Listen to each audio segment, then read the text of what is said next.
Welcome to my channel.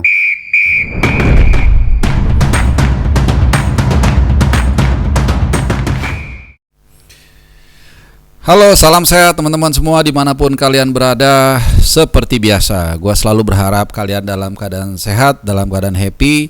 Dan ini akan menjadi video gue yang jaraknya dekat dengan video terakhir, hanya mungkin beberapa jam. Dan gue rekam ini tepat pukul 23.30 waktu Indonesia Barat, masih hari Kamis. Jadi saat kalian nonton video ini, kemungkinan sudah masuk hari Jumat, hari terakhir di minggu ini. Tentunya hari yang dinanti-nanti kita semua, karena kita akan segera menyambut weekend. Namun sebelum kita nanti menyambut weekend, ada yang patut untuk kita update ya, karena beberapa berita ini cukup penting.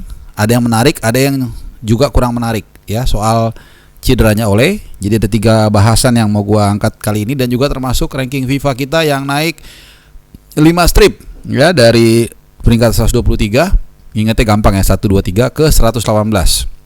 Naik 5 strip, dan ini adalah pencapaian ataupun peringkat kita terbaik dalam 19 tahun terakhir ya, jadi patut kita apresiasi juga.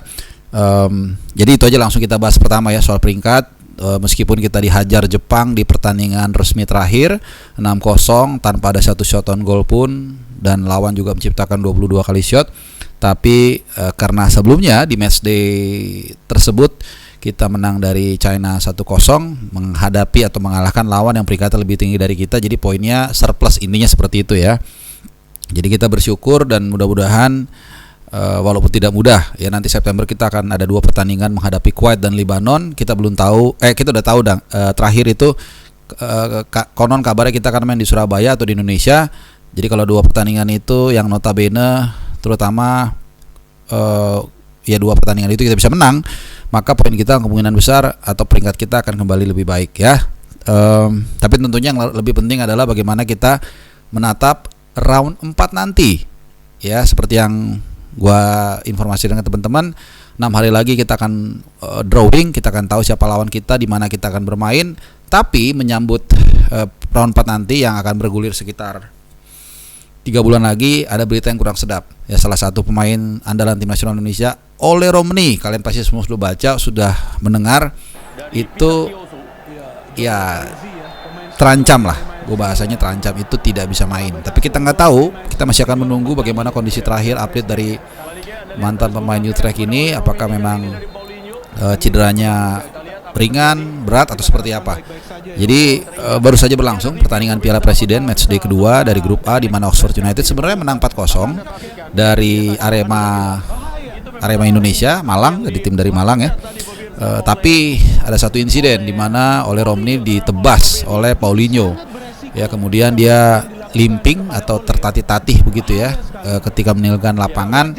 Artinya ini cederanya cukup serius. Kalau melihat dari cederanya ya, sampai dia keluar tertatih-tatih begitu ya, kemungkinan besar di sisa Piala Presiden ini mungkin dia nggak akan bisa mengikuti. Tapi bukan itu yang menjadi concern kita, tapi round 4 tadi, karena kita tahu sejak kedatangan Ole Romni 4 pertandingan dia mencetak 3 gol ya, 2 berujung pada kemenangan dari Bahrain dan China, dan satu lagi lawan Australia dan mencetak gol di debutnya ya.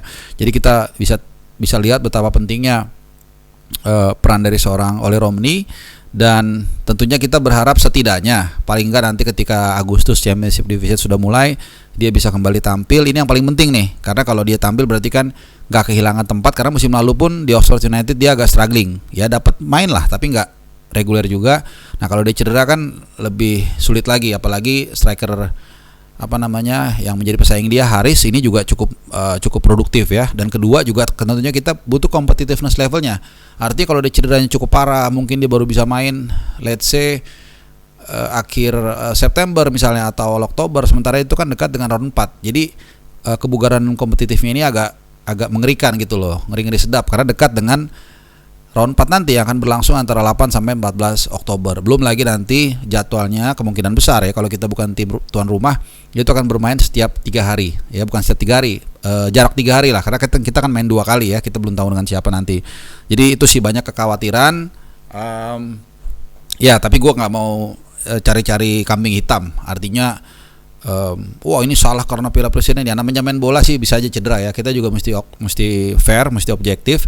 Jangan karena kita suka atau nggak suka dengan sejumlah pihak, lalu karena ada kesempatan kita kemudian menuding seperti itu ya. Jadi tapi memang kalau mau jujur secara umum mungkin ini juga cerminan dari kualitas liga kita ya, para pemainnya. Kita tahu kemarin juga siapa ya, Hansamu ya kalau nggak salah juga waktu lawan Oxford juga melakukan pelanggaran keras, untung nggak cedera tuh, siapa gue lupa. Dan kali ini pun anehnya wasit tidak memberikan kartu merah, karena itu jelas harusnya kartu merah, tapi malah ya itu nggak kena kartu merah, padahal pelanggarannya cukup keras dan membuat Ole sampai harus keluar lapangan ya. Kita tunggu dalam 1-2 hari ini, mudah-mudahan Dokter Avan, dokter tim nasional atau nggak tahu ya, mungkin dokter dari kali ini domainnya bukan timnas tapi Oxford. Mudah-mudahan kita nanti akan dapat keterangan resmi dari dokter tim Oxford seberapa parah cederanya. Mudah-mudahan nggak terlalu parah ya. Last but not least, soal penyelenggaraan Piala Presiden. Jadi di pertandingan yang sama sebenarnya ya. Jadi sempat pertandingan tertunda. Jujur gue tadi lagi makan, lihat kok nih orang pada pemanasan pemainnya. Dan ternyata setelah gue lihat lebih dekat ternyata mati lampu gitu. Jadi sangat memalukan kalau ini. Jadi apa ya? Gue nggak tahu ya, terakhir kali gue nonton bola di level yang profesional begitu ya, mati lampu itu mungkin udah 15 tahun lalu gitu, 10 tahun lalu mungkin udah lama. Salah satu yang paling basic, dan ini terjadi lagi gitu loh. Dan ini kan kesempatan yang sebenarnya kita bisa menunjukkan ke dunia internasional. Bagaimanapun juga pasti kan fans Oxford ada yang nonton nih. Kemudian insiden ini akan tersebar ya kan, bad news is good news. Pasti banyak orang yang akan men-share berita ini, dan apalagi di era sekarang, apapun yang kita lakukan sekarang, kalau ada istilahnya ada koin jatuh di Jakarta itu bisa kedengeran sampai ke Alaska di saat yang hampir bersamaan. Jadi seperti itu ya untuk Piala Presiden. Jadi kalau dibilang wah ini gara-gara Piala Presiden begini-begini ini, ya rasa-rasanya sih ya nggak tahu ya, bisa juga mungkin gue salah ya. Jadi silakan kalau kalian yang punya komen, mungkin kalian merasa emang ini terlalu serius, seperti juga Piala Dunia antar klub di mana Jamal Musiala juga patah kaki, itu juga gue nggak tahu apakah memang terlalu serius atau seperti apa. Yang jelas musim lalu atau 2 musim lalu gue ingat juga memang Piala Presiden karena memang hadiahnya gede, para pemain jadi terlalu over excited gitu ya, dan akhirnya dulu siapa, Ciro kalau nggak salah ya, Ciro itu sampai patah bahu ya, nabrak e-board. Bahkan juga ada bobotoh yang meninggal karena ketimpa pagar atau apa saat ingin menyaksikan Persib di Piala Presiden tahun lalu atau 2 tahun lalu ya. Jadi ya it's okay, dalam arti kita memberikan pandangan, masukan, ini bukan untuk menghujat tapi untuk mungkin menjadi bahan evaluasi bagi steering committee yang dipimpin oleh Marwar Sirait atau siapapun, mungkin PSSI juga ada peran di sana untuk ya bisa menjadi pelajaran ya, make mistake but don't lose lesson untuk musim depan. Apakah seperti apa ya, intinya supaya hal-hal yang insiden-insiden seperti penonton yang terluka, insiden atau pemain yang akhirnya cedera karena terlalu serius, itu bisa dihindari musim depan ya teman-teman semua. Terima kasih, nggak usah lama-lama, supaya update aja, supaya kita bisa tahu apa yang terjadi dalam mungkin 24 jam terakhir, dari pemain, dari situasi di Piala Presiden, dan juga bagaimana nanti kita akan tunggu keadaan Ole dalam beberapa jam kemudian. Mudah-mudahan kita bisa dapat informasi yang lebih lengkap. Terima kasih teman-teman semua, sehat selalu dan adios. Ditutup dengan batuk ya.